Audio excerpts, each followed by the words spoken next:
Alhamdulillah, kita bersyukur memuji Allah, kembali Allah pertemukan kita dalam salah satu majelis ilmu yang tentunya ini menjadi satu majelis yang sangat dicintai oleh Allah Subhanahu wa taala, sehingga para malaikat pun kemudian berkumpul memberikan naungan, bahkan kemudian memintakan ampun terhadap mereka yang kemudian hadir di majelis ilmu.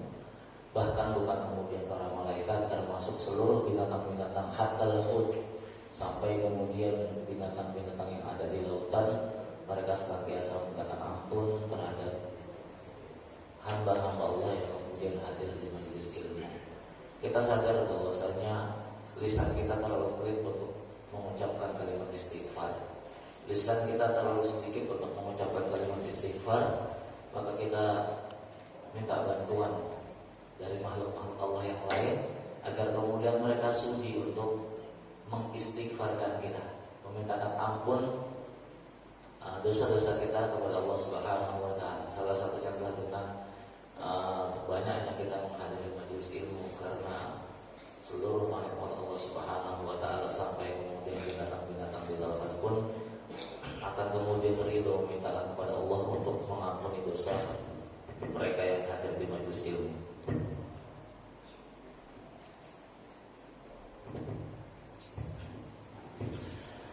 Jamaah sholat subuh yang semoga dari Allah Subhanahu wa taala.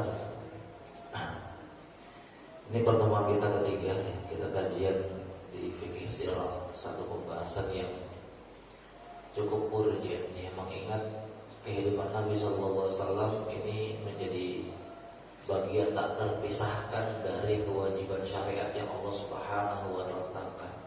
Sebagaimana kehidupan Nabiullah Ibrahim alaihissalam, di mana bukan hanya sekedar Nabiullah Ibrahim, namun beliau dan keluarga, terkhusus dari ibunda Sarah ya, bersama putranya Ismail. Maka setiap perjalanan ibunda Sarah, kemudian Ismail alaihissalam dan Nabiullah Ibrahim alaihissalam, ini menjadi bagian dari pensyariatan ibadah haji. Kalau kemudian Nabiullah Ibrahim saja ya, sebagian daripada kehidupannya itu Allah jadikan sebagai bagian daripada pensyariatan bagi kita hari ini, apalagi kemudian kehidupan Rasulullah Muhammad SAW yang memang Allah mengutus beliau sebagai pamungkasnya para nabi, penutup dari risalah yang sempurna. Maka tidak bisa dipungkiri, tidak berlebihan kalau kemudian dikatakan setiap nafas yang keluar dari mulut beliau ini juga menjadi bagian daripada kehidupan syariat yang Allah Subhanahu wa taala tetapkan bagi umat akhir zaman ini. Maka hadirin ma'asyiral muslimin rahimakumullah, kita tidak akan pernah mengerti tentang syariat Allah Subhanahu wa taala yang agung sampai kemudian kita betul-betul berupaya untuk mengkaji, dan tidak ada pengkajian itu yang lebih baik kecuali kemudian kita berupaya mengkaji kehidupan Nabi sallallahu alaihi wasallam. Maka dalam kajian fikih sirah ini, episode potongan-potongan sejarah itu paling hanya kita kisahkan sepintas ya, sekilas ya. Namun kita lebih kepada hikmah di balik itu semua, karena sejatinya setiap peristiwa yang Allah suguhkan dalam kehidupan nyata kita itu sejatinya di balik peristiwa itu terdapat pelajaran berharga. Di awal-awal kita sudah katakan ya, ambil dari apa yang disampaikan dalam muqaddimahnya Ibnu Khaldun ya, bahwasanya sejarah itu memiliki dua kandungan, kandungan luar, kandungan dalam ya.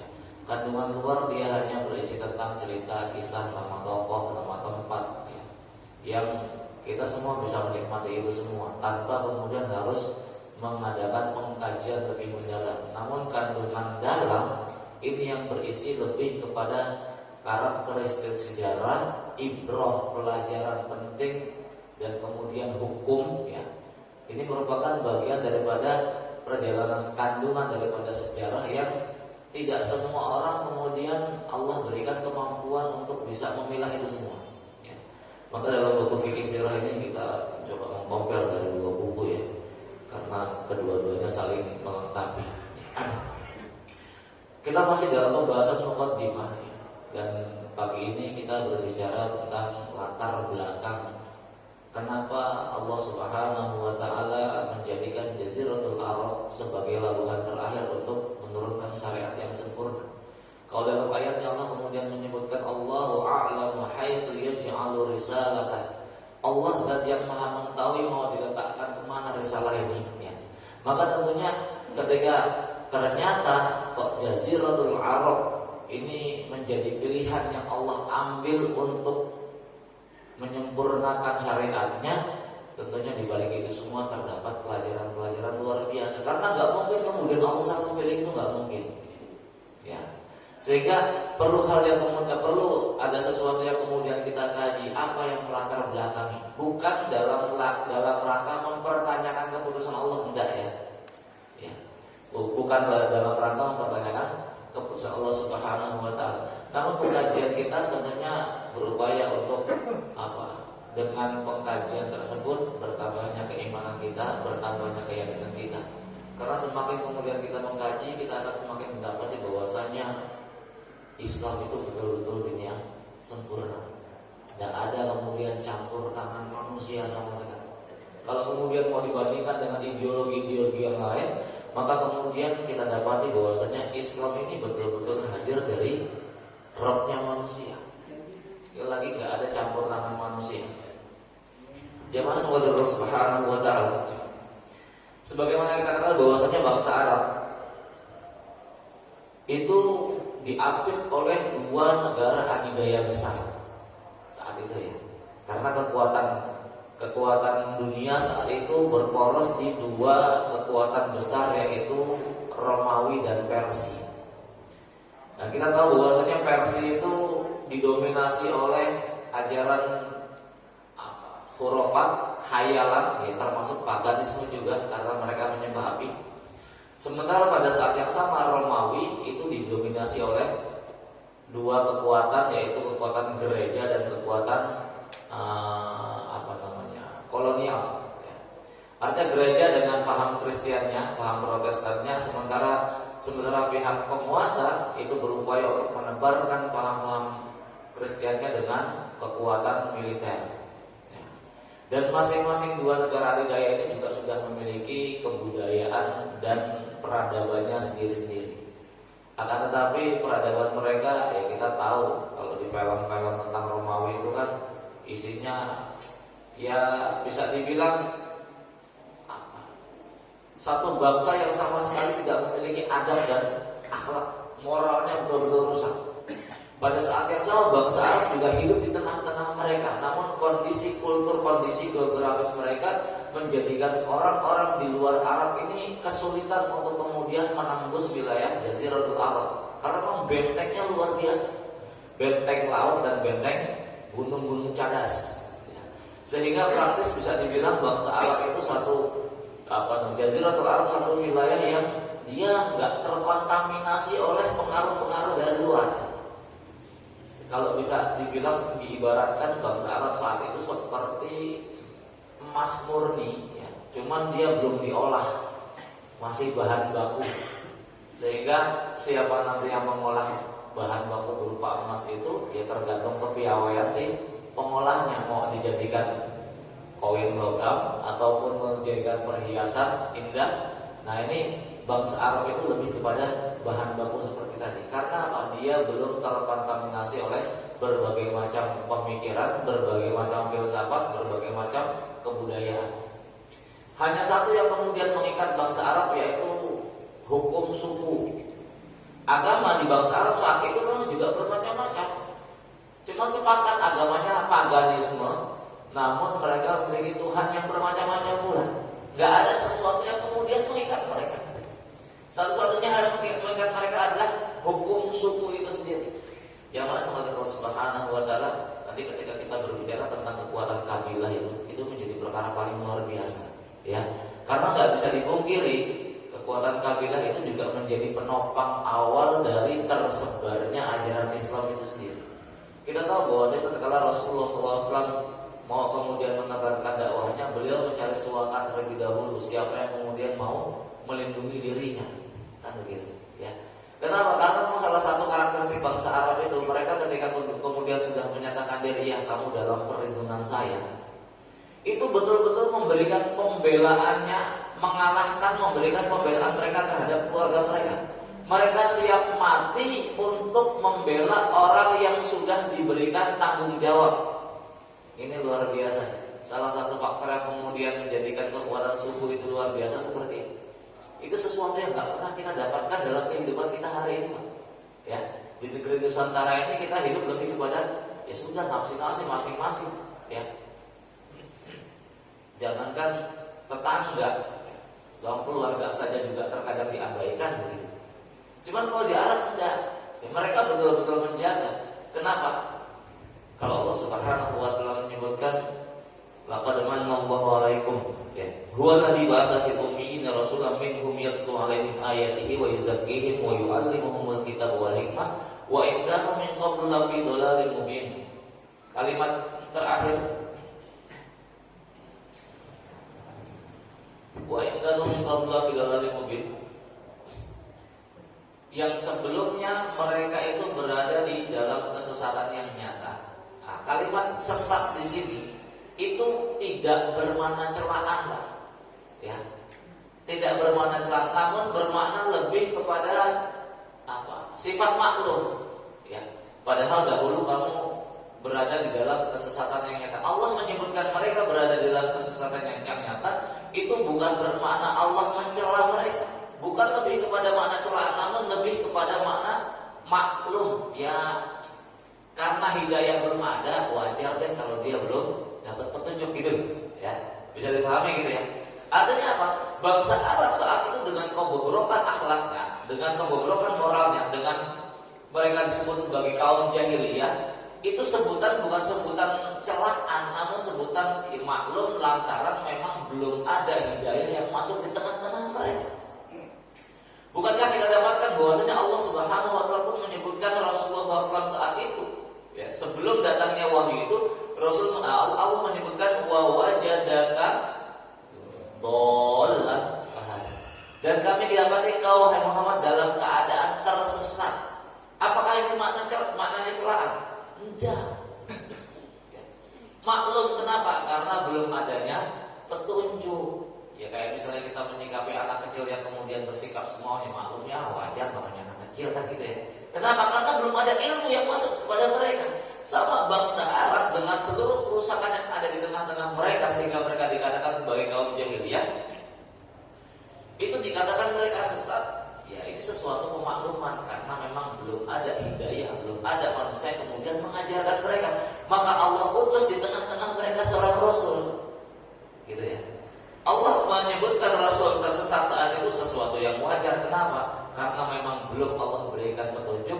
Fahada, maka kami berikan petunjuk. Maka jamaah saudara Allah Subhanahu wa taala, di balik sebutan jahiliyah bagi bangsa Arab saat itu, satu hal yang kemudian kita harus pahami, bisa saja Allah Subhanahu wa taala, mudah saja bagi Allah untuk kemudian membangkitkan risalah ini di salah satu dari dua negara adidaya, baik Persia ataupun Romawi. Namun tentunya tidak mungkin Allah Subhanahu wa taala akan menurunkan risalah terakhir ini kecuali dengan persiapan yang sedemikian luar biasa matangnya. Memang kita mengetahui bahwasanya perkara yang Allah Subhanahu wa taala inginkan itu innama amruhu idza arada syai'an ay yaqula lahu kun fayakun. Sesungguhnya urusan Allah itu kalau kemudian Allah menghendaki sesuatu hanya sekadar mengucapkan kalimat kun. Kalimatnya kun atau kun fayakun? Hah? Kalimatnya kun saja atau kun fayakun? Kun saja ya. Hanya sekadar mengucapkan kalimat kun. Itu perkara Allah kayak gitu mudah. Celing jadi. Apa yang Allah kehendaki kun jadilah jadi. Cuman makna kun ini tidak bermakna kemudian bahasa kitanya simsalabim gitu ya, celing jadi. Tidak hanya sekedar bermakna itu, namun makna kun itu juga memiliki proses. Ada proses. Allah menciptakan Nabi Adam alaihissalam juga kalimatnya sama kun, cuman ada proses yang kemudian ditempuh, ada proses yang kemudian dilakukan. Ini dalam rangka untuk memberikan pengajaran kepada manusia bahwasanya segala sesuatu itu butuh proses. Nah, ketika Allah menetapkan Jaziratul Arab itu sebagai wilayah terakhir, tempat terakhir untuk meletakkan risalah Islam, maka Allah persiapkan semua sarana dan prasarananya, manusia-manusianya. Maka dibalik kebobrokan akhlak yang kemudian dimiliki oleh bangsa Arab, dibalik sebutan jahiliyah yang dimiliki oleh bangsa Arab, banyak hal-hal yang luar biasa yang dimiliki oleh manusia-manusianya, oleh masyarakat bangsa Arab saat itu. Jamaah sekalian Allah Subhanahu wa taala, di antara kemudian akhlak-akhlak luar biasa, moral-moral atau kemudian adab-adab luar biasa yang dimiliki oleh bangsa Arab sebelum datangnya Islam, di mana akhlak ini kemudian menjadi penopang, menjadi sesuatu yang menguatkan Islam itu sendiri. Itu salah satunya adalah pertama al-wafa, kesetiaan. Ini sesuatu yang tidak dimiliki oleh dua negara adidaya yang hidup bersama bangsa Arab saat itu. Ya, al-wafa, kesetiaan. Kesetiaan itu sudah menjadi bagian daripada kehidupan bangsa Arab sebelum datangnya Islam. Maka ketika kemudian Islam datang,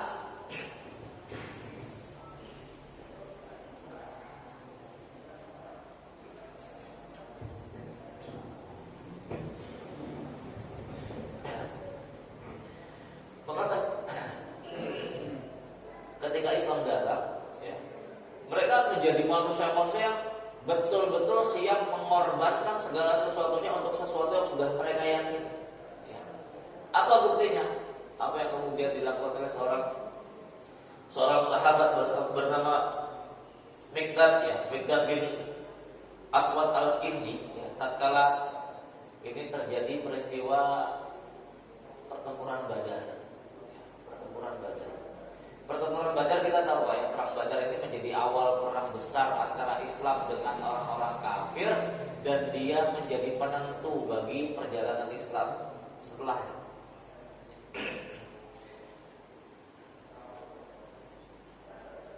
Dan itu perang Badar menariknya, satu pertempuran yang tidak diniatkan untuk bertempur, karena memang Rasul hanya menyebutkan ingin mencegat kafilah dagang Abu Sufyan, ya, karena Abu Sufyan berangkat ke Syam. Awalnya mencegat keberangkatan, cuman qadarullah Abu Sufyan sudah melewati lembah, melewati tempat yang pengen dicegat. Rasul terlambat. Akhirnya kemudian diputuskan nanti kembali dari Syam, karena habis dagang kan balik pasti ya, dan bawa keuntungan besar, kita cegat. Tujuannya itu mencegat kafilah dagang Abu Sufyan. Ya, qadarullah Abu Sufyan mendengar desas-desus kayak begitu, maka kemudian dia mengirim utusan, ya, dengan penunggang kuda tercepat, mengirim utusan ke Mekah, menyampaikan bahwasanya ini barang dagangannya, hasil perniagaannya pengen dicegat oleh Muhammad dan kawan-kawannya. Maka demi mendengar itu Abu Jahal dan kawan-kawannya mempersiapkan pasukan berangkat menuju lembah Badar. Qadarullah ketika Rasul sampai di lembah Badar, Abu Sufyan sudah lewat. Ketemunya pasukannya Abu Jahal.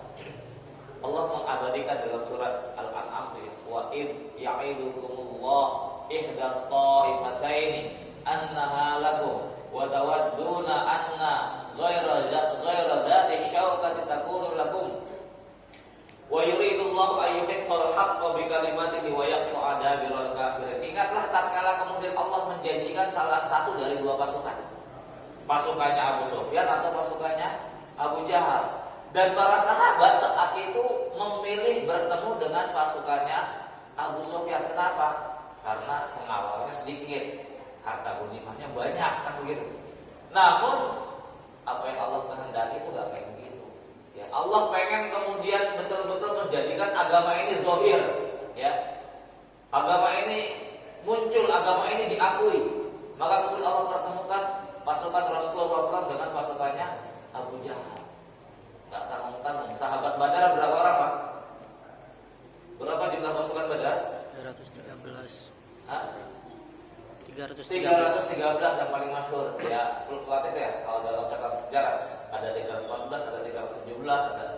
Cuman yang paling masyhur 313 itu. Bertemu dengan pasukannya Abu Jahal berapa? 1000. Kurang lebih 1000, ya. 1000 orang, insyaallah. Ini luar biasa, 1:3, ya. Maka tentunya Rasul gak bersikap arogan, gak mentang-mentang saya nabi, kalian manut aja, gak begitu. Rasul kemudian melakukan dialog kepada para sahabatnya. Jawaban para sahabat Muhajirin itu kemudian ya mengikut Nabi. Tapi Rasul belum puas ketika kemudian mendapatkan jawaban para Muhajirin, sampai kemudian Rasul mendapatkan jawaban dari sahabat Ansor. Kenapa? Karena di baiat, dalam isi baiatnya antara Rasul dengan sahabat-sahabat Ansor, orang-orang Ansor memberikan pembelaan kepada Nabi SAW di wilayah kota Madinah. Di luar Madinah enggak. Dalam baiat itu loh ya. Kenapa? Sementara Badar itu sudah di luar kota Madinah. Rasul pengen mendapatkan jawaban dari sahabat-sahabat Ansor, maka kemudian muncullah seorang sahabat tadi, Miqdad bin Aswad Al-Kindi, yang kemudian mengatakan, ya Rasul, kami tidak akan mengatakan sebagaimana umat Musa kepada Musa, idhab anta wa rabbuka faqatila inna hauna qa'idun. Umatnya Nabi Musa alaihissalam, Bani Israel, ketika kemudian diajak bertempur oleh Nabi Musa, jawabannya apa? Wahai Musa, kan sebelumnya dialog kan, inna fiha qawman jabbarina wa inna lan nadkhulaha hatta yakhruju minha fa in yakhruju minha fa inna dakhilun. Wahai Musa, di dalam Palestina itu ada kaum yang bengis ya. Kami gak akan masuklah, ngeri. Yang mendingan gini saja, kamu berdua sama Tuhan kamu perang. Nanti kalau sudah menang, baru kami ikut. Kami duduk-duduk nih. Nanti kalau kamu sama Tuhan kamu menang, baru kita ikut masuk. Ini Bani Israel Pak, ya. Jawabannya kayak begitu. Sudah diselamatkan dari berbagai macam musibah, diberikan berbagai macam nikmat, bahkan satu nikmat yang tidak Allah berikan kepada kaum-kaum yang lain, yaitu manna dan salwa. Ketika kemudian diajak oleh Nabi Musa alaihissalam untuk berperang, dan ini syariat Allah Subhanahu wa taala, jawabannya ngeselin. Antum bayangkan kalau kemudian antum yang mimpin umat kayak begitu, ya. Sudah ditolong berkali-kali, begitu diajak untuk berjuang, jawabannya ngeselin banget kan. Idhab anta wa rabbuka faqatila. Wahai Musa, kamu pergi berdua berperang sama Tuhan kamu, ya.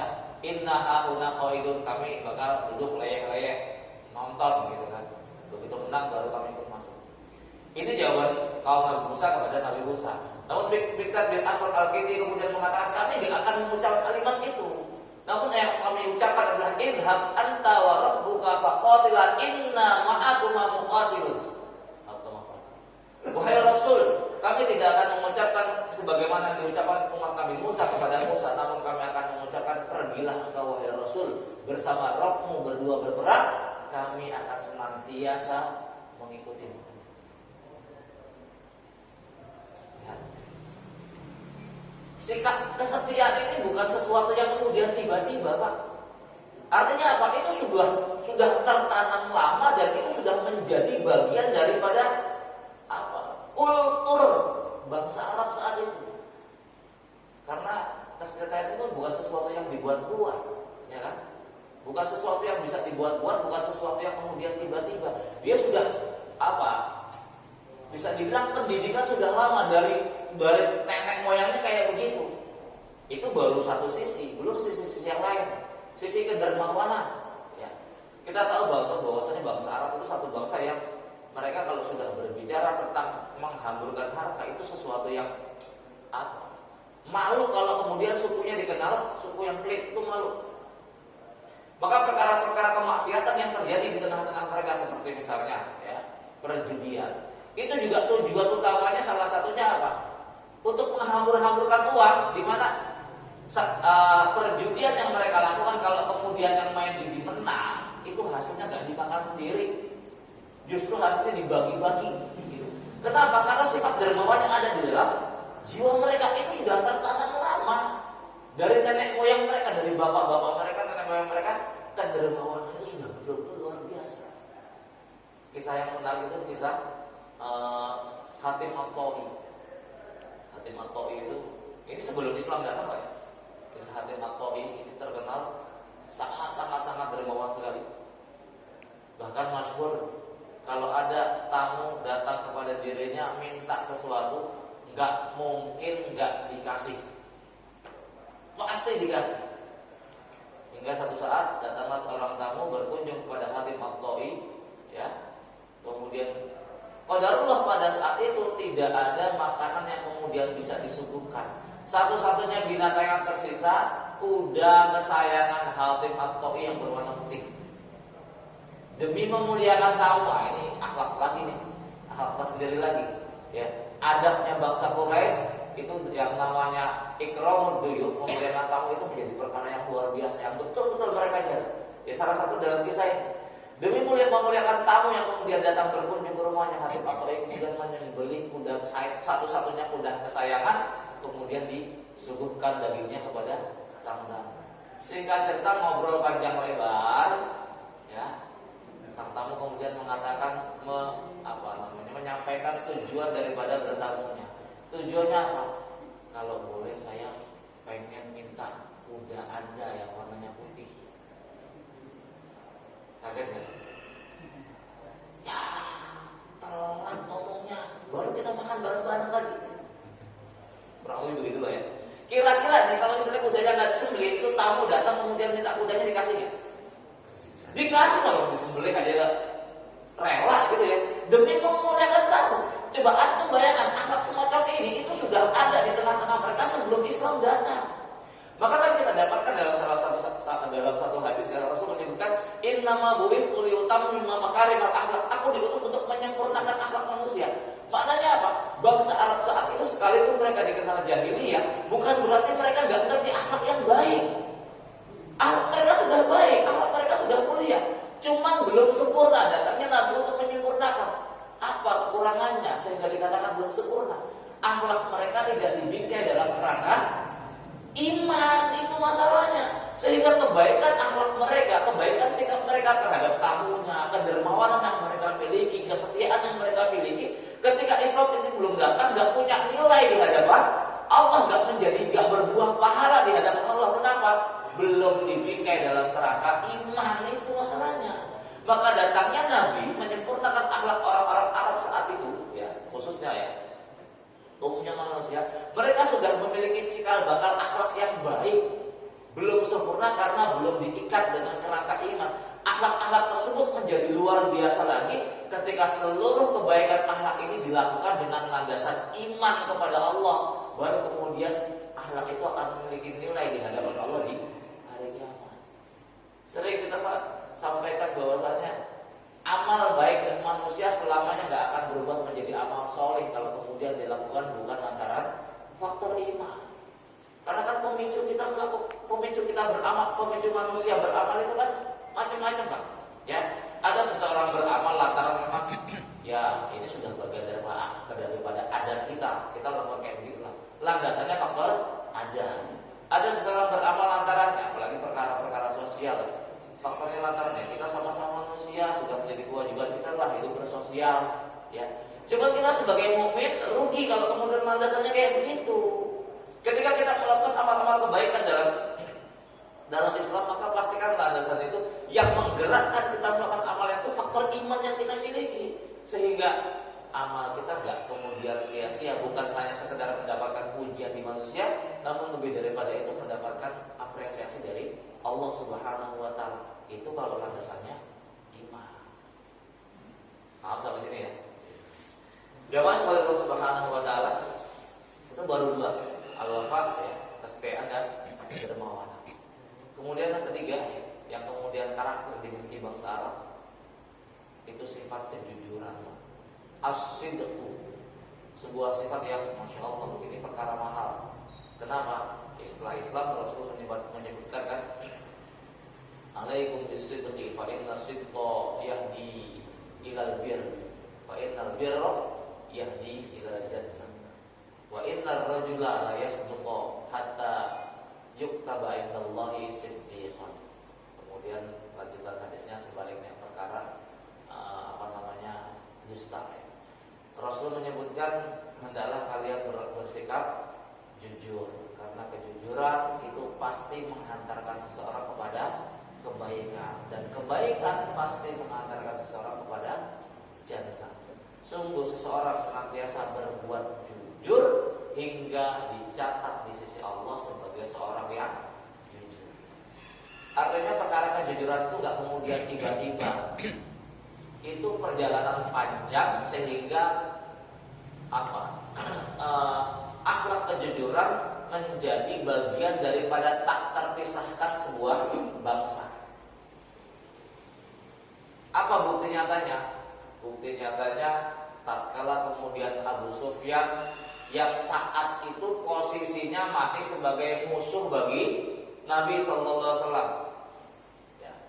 Ketika kemudian dipanggil oleh Heraklius, karena Heraklius salah satu pemuka yang kemudian mendapatkan surat dari Nabi SAW. Isinya surat dakwah, aslim taslam, masuk Islamlah kamu maka kamu akan selamat.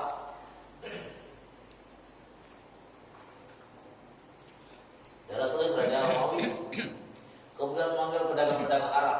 Dikumpulkan itu pedagang Arab, kemudian ditanya, siapa di antara kalian yang paling dekat, siapa di antara kalian yang mengenal sosok orang yang mengaku nabi? Nah, maka Abu Sufyan mengatakan saya. Siapa yang kemudian paling dekat nasabnya dengan orang yang mengaku nabi ini? Abu Sufyan mengatakan saya. Maka Heraklius kemudian memberikan pertanyaan-pertanyaan ya tentang seputar sosok Muhammad SAW. Salah satunya nasabnya, apakah Muhammad ini nasabnya ini baik di tengah-tengah kalian? Abu Sufyan mengatakan iya, bahkan dia yang terbaik di antara kami. Ya, nasabnya kan Bani Hashim ya, Bani Hashim dan Quraisy itu kan punya kabilah banyak, dan yang terbaik itu Bani Hashim. Dan masing-masing kabilah itu kemudian berlomba-lomba memberikan peran terbaik sehingga mereka seperti kalau diibaratkan itu kayak kuda pacu, kemudian balapan kadang menang, kadang kalah, kadang menang, kadang kalah. Ini sebagaimana diucapkan oleh Abu Jahal terkait penolakan Abu Jahal terhadap kalimat la ilaha illallah. Kenapa? Abu Jahal yakin benar kalimat la ilaha illallah itu benar, kalimat tauhid itu benar. Cuma ada satu hal yang kemudian ganjel yang menjadikan Abu Jahal itu nggak mau mengucapkan kalimat itu. Kenapa? Bani Hashim ya, baninya Nabi SAW dan Abu Jahal kok. Kalau Abu Jahal apa namanya kabilah ya? Abu Jahal itu Bani Makhzum. Bani Hashim dan Bani Makhzum ini selalu bersaing. Seperti kuda pacu itu Abu Jahal. Tapi itu Abu Jahal mengatakan begini. Kenapa kemudian dia nggak mau menerima risalah Islam? Abu Jahal mengatakan kami dengan Bani Hashim itu seperti kuda pacu yang saling bersaing. Kadang kami menang, kadang Bani Hashim menang, ya kan? Maka kalau kemudian kok dari Bani Hashim muncul seseorang mengatakan di tengah-tengah kami ada seorang nabi, lalu bagaimana mungkin Bani Makhzum bisa mengatakan hal yang sama? Karena nggak mungkin nabi akan muncul lagi. Artinya apa? Abu Jahal itu sudah meyakini sebetulnya kenabian Rasulullah SAW itu benar. Cuman faktor gengsi itu yang kemudian menjadikan Abu Jahal menolak dakwah itu. Kalau saya terima, waduh gengsi saya Bani Makhzum gak akan pernah bisa menang dengan Bani Hashim. Ini salah satu faktornya. Poin utamanya faktor gengsi tadi. Maka gengsi itu menjadi penyakit akut Pak. Ya, untuk seseorang bisa menerima hidayah itu gengsi itu menjadi perkara yang harus dibuang. Jamaah sekalian Allah Subhanahu wa taala, kita kembali ya. Ketika Abu Sufyan kemudian ditanya oleh Raja Romawi saat itu, maka Abu Sufyan memberikan jawaban sesuai dengan kondisi real nyata. Ya. Ketika ditanya apakah nasabnya menjadi nasab terbaik, iya, bahkan yang terbaik di tengah-tengah kami. Ya. Berbagai macam pertanyaan yang diajukan oleh Heraklius dijawab dengan kejujuran yang luar biasa oleh Abu Sufyan. Padahal saat itu posisinya sebagai musuh bagi Nabi SAW. Maka ketika kemudian selesai Abu Sufyan mengatakan bisa saja kemudian saya berdosa memberikan jawaban kepada Heraklius. Namun pantang bagi kami untuk dikenal sebagai pendusta. Coba. Itu musuh kepada musuhnya. Pantang bagi mereka untuk berbicara dusta tentang musuhnya. Ini bukan perkara yang kemudian tiba-tiba seseorang bisa jujur Pak, enggak.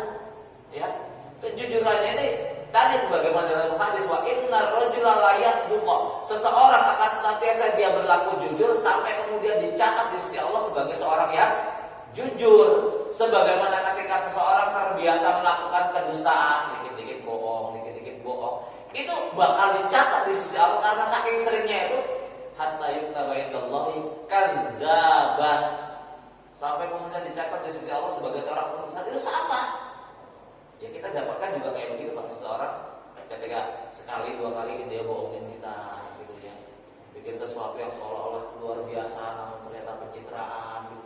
Keseringan kayak begitu kan muak juga kita kan, kita melihat lagi tepu kan gitu ya.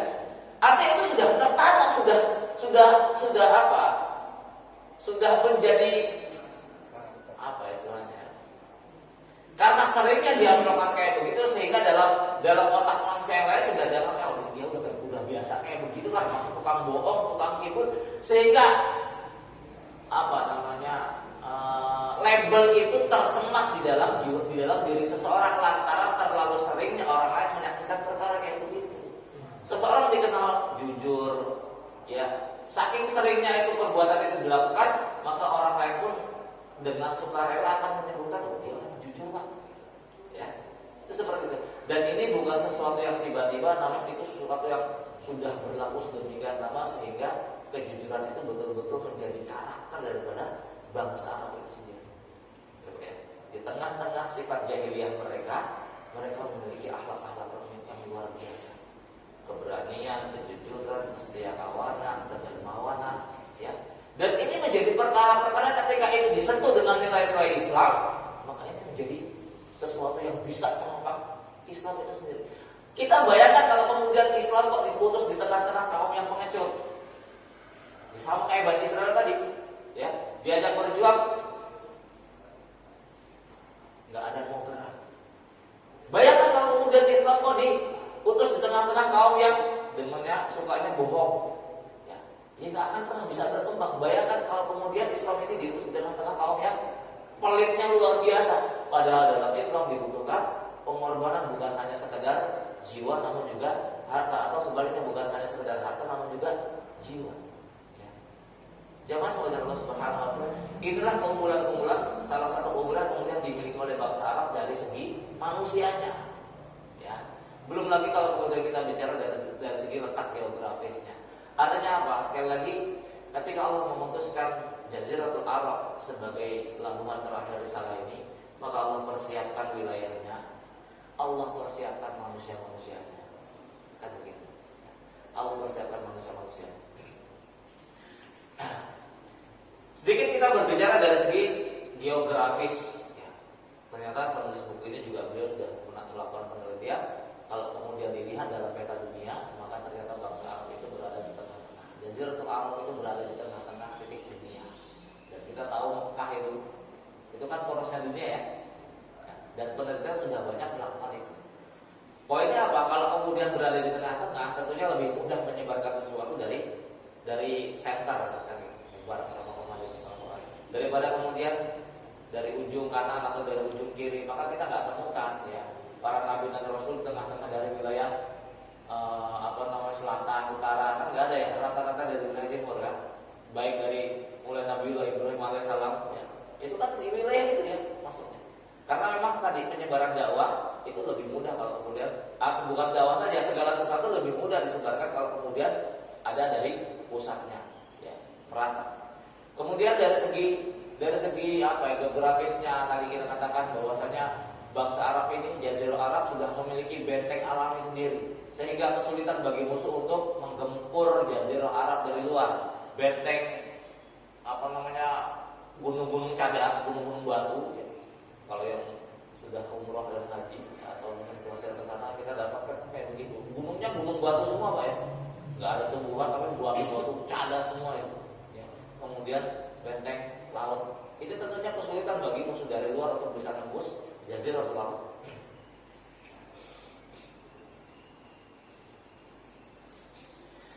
Jaziratul Arab tidak memiliki agama persatuan yang dianut oleh mayoritas penduduk Jazirah Arab.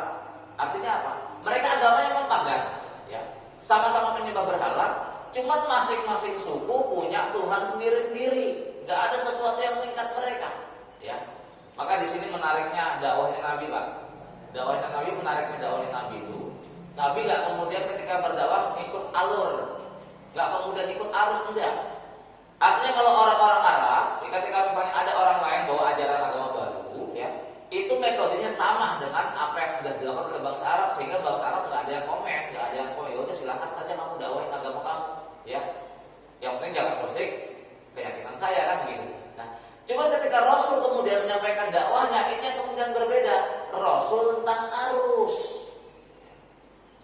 Misalnya begini, seandainya Rasulullah SAW ketika kemudian mendakwahkan agama tauhid, datang kepada bangsa Arab, bikin patung, misalnya nih ya, kemudian taruh di tengah-tengah Ka'bah, bicara kepada orang Arab, wahai bangsa Arab, ini patung yang saya buat, namanya Allah, ini adalah Tuhan kita, gitu ya. Kira-kira bangsa Arab itu nolak? Hah? Nolak? Enggak. Kenapa? Oh, sama. Gak ada bedanya gitu. Ya. Cuma lantaran dakwahnya Nabi itu bukan hanya sekedar mengenalkan mereka tentang Allah, namun pada saat yang sama Rasul juga kemudian membatalkan Tuhan mereka. Ini masalahnya. Maka dalam surat Shad, dimulai ayat 4, 5, 6, 7 itu pertentangan inti antara Rasul dengan orang-orang Quraisy. Hingga jawabannya aja'alal alihata ilaha wahida. Apakah orang ini hendak menjadikan Tuhan-Tuhan yang banyak itu hanya satu Tuhan? Inna hadza la syai'un ujab. Ini sesuatu yang aneh. Bahkan kemudian orang-orang Quraisy itu berargumen dengan orang-orang Nasrani. Lalu Nasrani saja trinitas. Lah kok kamu tahu-tahu datang bawa ajaran tauhid ini? Gak dikenal, ini gak ada yang tahu kayak begini. Tuhan itu banyak. Karena memang begini Pak, kalau dipaham paganisme itu atau kemudian keyakinan khurafat itu, mereka nggak ingin kemudian masa Tuhan juga memiliki sisi gelap. Yang namanya Tuhan itu semuanya sisinya kebaikan semua gitu ya. Ini logis gitu ya. Semua sisi Tuhan itu kebaikan semua. Maka yang namanya cahaya itu dari Tuhan, sementara kegelapan itu nggak boleh dari Tuhan, dia dari iblis ya. Atau kemudian dibuat Tuhan yang lain. Yang namanya cinta dan benci itu sesuatu yang bertolak belakang. Cinta itu dari Tuhan, sementara kebencian itu ini Tuhan yang lain. Damai dan perang itu sesuatu yang bertolak belakang. Damai dari Tuhan, perang itu Tuhan yang lain. Sehingga mereka bikin mecah-mecah kayak begitu.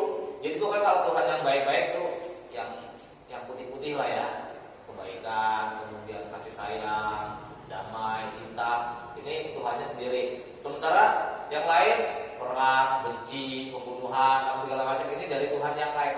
Ini berangkat dari mereka nggak ingin meletakkan sesuatu yang buruk kepada Tuhan, cuman salah dalam menempatkan. Ini masalahnya. Kenapa? Kenapa kemudian mereka agama-agama mereka banyak, namun kemudian tidak bersatu? Lantaran masing-masing keyakinan mereka itu juga berangkat dari pemikirannya masing-masing. Ini masalahnya. Punya suku, ya punya pola pikir sendiri, bikin Tuhan dari roti. Suku lain ketemu batu, cakep nih kayaknya batunya, bikin. Ya, nggak ada sesuatu mereka. Maka ketika kemudian Islam datang, ikatan ini yang kemudian menyatukan semua ras manusia. Ya. Jawab oleh Allah Subhanahu wa taala. Kemudian poin yang lainnya lagi terkait dari bahasa. Tidak ada bahasa terbaik di dunia kecuali bahasa Arab. Maka kalau melihat dari segi bahasanya saja menjadi perkara yang wajar kalau kemudian Allah meletakkan Islam itu di Jaziratul Arab. Atau kalau mau nyari bahasa-bahasa terbaik di dunia, atau nggak akan temukan kecuali bahasa Arab. Satu-satunya bahasa yang memiliki kosakata paling banyak, pecahan kata paling banyak. Lalu bahasa Inggris kan cuma 3, ya kan? Past, present, ya. Maka bentuk sekarang, bentuk yang sedang terjadi, sama bentuk masa lampau. Kalau di Arab itu satu kata pecahnya banyak banget, sampai 14. Nanti masing-masing kepecah lagi, belum lagi ketambahan huruf lagi. Ini buat yang belajar bahasa Arab itu ya mudeng lah kayak begitu ya. Ya pada dulu saya juga pas-pasan juga bahasa Arab, jadi nggak bisa jelaskan panjang lebar gitu ya. Cuma poinnya bahkan yang lebih menarik begini. Sebetulnya Quran itu kalau kemudian diterjemahkan kepada selain bahasa Arab itu kurang pas terjemahannya Pak. Maka sampai ada salah seorang ulama itu yang kemudian sangat keras mengharamkan Quran diterjemahkan ke bahasa lain. Gitu. Kenapa? Karena maknanya mesti banyak nggak pasnya kalau kemudian diterjemahkan ke dalam bahasa lain. Contoh, ya. Contoh itu istidraj. Tahu istidraj ya? Ya. Istidraj artinya secara definisi paham ya? Istidraj. Istidraj kalau kemudian disebutkan dengan istilah kayak apa coba? Diterjemahkan ke dalam bahasa Indonesia istidraj itu apa? Istidraj itu pengertiannya begini Pak. Diangkat tinggi, terus dibanting. Coba kalau disebutkan secara istilah apa itu namanya? Nah, bahasa Jawa itu. Ya. Maka tadi bahasa Arab itu kalau kemudian ditransfer ke bahasa Indonesia banyak nggak pasnya. Justru malah lebih pas kalau diterjemahkan ke dalam bahasa Jawa. Ya, yang orang Jawa paham lah ya. Tadi makanya jawabannya kan di dulu ya. Ada kok istilahnya dalam bahasa Jawa, dalam bahasa Indonesia di dulu apa? Bingung kan? Itu dia. Ya. Bingung gitu. Ya, bahasa Jawa lebih mendekati karena memang secara filosofi hampir sama bahasa Jawa dengan bahasa Arab itu hampir sama ya. Sekalipun bukan berarti bahasa Jawa itu sama sempurna dengan bahasa Arab, tidak. Cuma bahasa Jawa itu ya tadi hampir sama secara makna dengan bahasa Arab. Dalam bahasa Jawa itu kan juga kemudian istilahnya kan banyak ya. Dari taruhlah satu kata nih, sedikit kita bicara bahasa Jawa ya. Ya kalau yang orang Jawa mesti ngerti kan begitu kan. Beras, nasi, kemudian padi, kemudian apa namanya? Itu kan masing-masing punya nama, ya kan? Beras itu namanya sendiri. Kalau sudah dimasak berubah lagi namanya. Kalau kemudian masih ditanam berubah. Kalau kemudian kok ada pungkilan yang sedikitnya, ya, patahan sedikit, itu berubah juga namanya. Kalau kemudian sudah jadi nasi kok kemudian hanya sedikit, itu berubah namanya kan gitu. Kalau bahasa Indonesia apa? Sama kan? Mau banyak, mau sedikit, mau cuma berceceran, nasi semua. Ya kan? Kalau bahasa Jawa masing-masing punya istilah. Arab juga sama kayak begitu. Ya. Artinya tadi sedemikian sempurnanya bahasa Arab ini menjadikan perkara yang wajar kalau kemudian Allah meletakkan risalah itu di Jaziratul Arab. Ya. Maka sebetulnya salah satu kewajiban kita itu juga mempelajari bahasa Arab. Ya. Maka yang buat yang masih punya anak-anak usia sekolah ya sebisa mungkin itu kalau memang bisa dikursuskan bahasa Arab, pilih bahasa Arab daripada bahasa Inggris. Ya. Cuma kan hari ini orang banyak ya kursusnya bahasa Inggris. Kenapa? Karena memang ada semacam sesuatu yang menghasilkan kalau mengerti bahasa Inggris. Ya. Padahal masya Allah jamaah sebagai Allah Subhanahu Wa Taala, ya, kunci dalam Islam itu, ilmu dalam Islam itu tidak ada penyebaran ilmu dalam Islam kecuali masih pakai bahasa Arab. Ya. Semakin seorang dalam mengenali bahasa Arab itu kunci-kunci ilmu itu insya Allah bakal terbuka besar. Apa yang kemudian menjadikan kok kita nggak ngerti syariat? Salah satunya itu. Ya. Kita baca Quran hambar nggak?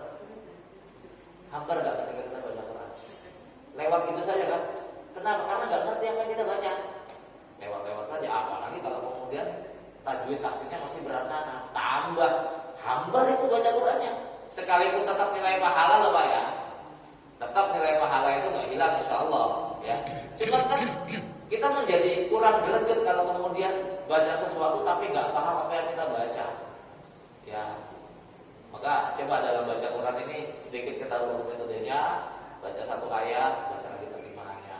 Sekalipun tidak mewakili, cuman paling tidak sedikit banyak ngerti juga lah apa yang kita baca. Ya, sehingga pesan-pesan yang Allah Subhanahu wa inginkan dalam Al-Qur'an itu paling enggak kita ngerti. Dan jamaah sebagai Allah Subhanahu wa taala, sudah waktu masuk suruk ya. Sudah waktu masuk suruk ya. Terakhir ya tambahan apa yang kemudian disampaikan oleh Ibnu Khaldun dalam kitabnya Muqaddimah ya. Penduduk Jaziratul Arab adalah manusia pertengahan berdasarkan segi perawakan tubuh, warna kulit, akhlak, dan agama kepercayaan. Hingga mayoritas nabi-nabi yang diutus berasal dari belahan dunia Arab.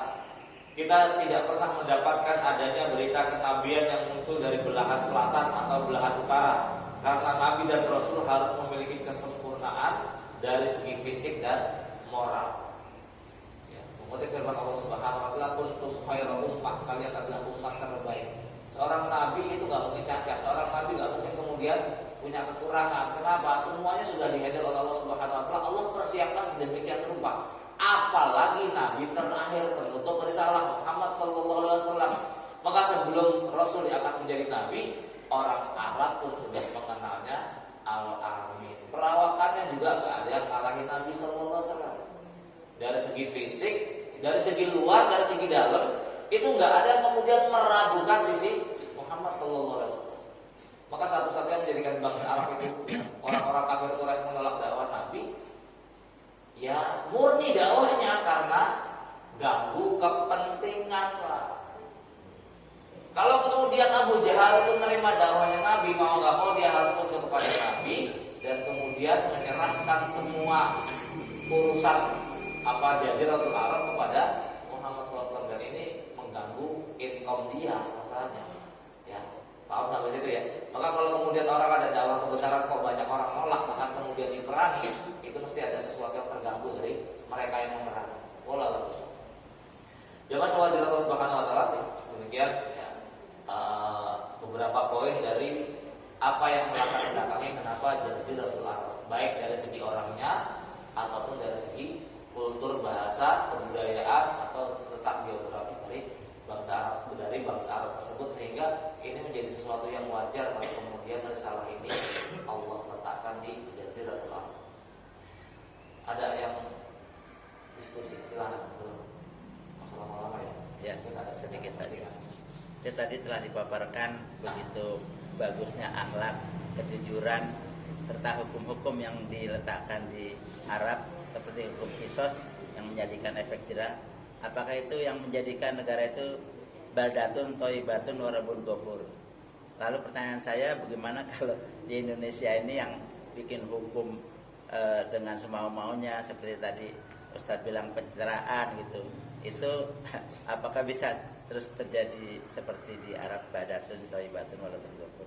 Kalau lihat konteks ayat baldatun thayyibatun wa rabbun ghafur itu kan terkait negeri Sabak, ya. Negeri Sabak satu wilayah yang tadinya itu makmur, kemudian ternyata banyak penyimpangan sehingga kemakmuran itu Allah cabut. Maka kalau kalimatnya baldatun thayyibatun wa rabbun ghafur, negeri yang baik dan Rabb yang Maha Pengampun, ya ini harus seimbang. Artinya apa? Kalau dalam surat Al-Hajj, wa'adallahu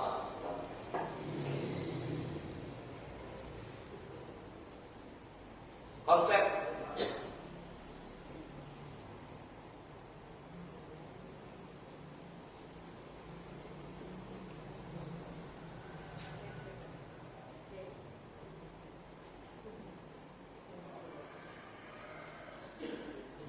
dalam surat An-Nur, surat An-Nur ayat 55, di sini Allah menyebutkan wa'adallahu alladziina aamanu minkum wa 'amilus shalihati la yastakhlifannahum fil ardi kama stakhlafal ladziina min qablihim wa la yumakkinanna lahum dinahum alladzi irtadaa lahum wa la yubaddilannahum min ba'di khaufihim amna ya'budunani la yusyrikuuna bi syai'a wa man kafara ba'da dzalika fa ulaika humul fasiqun. Allah berjanji kepada orang beriman di antara kamu dan mengerjakan amal soleh bahwa Dia sungguh-sungguh akan menjadikan mereka berkuasa di muka bumi, sebagaimana Dia telah menjadikan orang-orang sebelum mereka berkuasa. Sungguh Dia Allah akan meneguhkan bagi mereka agama yang telah diridhoinya untuk mereka, dan Dia benar-benar akan mengganti keadaan mereka sesudah dalam ketakutan menjadi aman sentosa. Mereka tetap menyembahku dan tidak menyekutukan. Ini syaratnya dua. Ya, syaratnya dua, baldatun thayyibatun wa rabbun ghafur itu ya hanya beribadah kepada Allah, tidak melakukan kesyirikan tok. Baru kemudian negeri itu menjadi baldatun thayyibatun wa rabbun ghafur. Kalau selama masih ada kesyirikan di dalamnya, apa iya kesyirikan itu diampuni Allah? Enggak. Negeri pasti bakal rusak kalau kemudian ada kesyirikan di dalamnya. Artinya apa? Baldatun thayyibah wa rabbun ghafur itu kan sebetulnya hak manusia. Ya baik. Manusia berhak dari Allah. Manusia kan punya hak dari Allah ya. Manusia punya hak dari Allah mendapatkan kehidupan yang nyaman, ya kan? Kenapa? Karena Allah menciptakan kita dan Allah mempersiapkan sarana dan prasarananya. Ya, mendapatkan ampunan dari Allah itu hak kita.